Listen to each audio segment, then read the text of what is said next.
Baba wetu Mheshimiwa Raila Amolo Odinga alituacha na akatueleza tutembee pamoja. Ni kweli ama si kweli? Ni kweli ama si kweli? Na tulikubaliana tunatembea pamoja mambo mawili. Tunatembea pamoja kupanga maendeleo ya Kenya yetu. Na jambo la pili, tunaendelea pamoja kupanga siasa na uongozi wa taifa letu.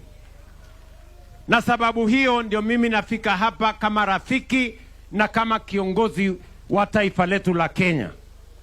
Kwa mambo ya maendeleo ya hapa, mimi nimeketi chini na viongozi wa kaunti ya Migori, gavana, wabunge, MCAs na viongozi wa hapa tuliketi chini na wao. Na tukakubaliana ya kwamba ile ubaguzi ya zamani lazima tufunge nje. Tunataka kuhakikisha kwamba Migori inaunganishwa na mambo ya maendeleo ya taifa letu la Kenya. Ni kweli ama si kweli bwana? Tunaelewana? Ndio sababu hiyo mkiangalia katika budget yetu ya sasa ya barabara, huyu mungwana anaitwa Sam Atandi atawaeleza, tumeweka bilioni 1.7 ya kutengeneza barabara za hapa.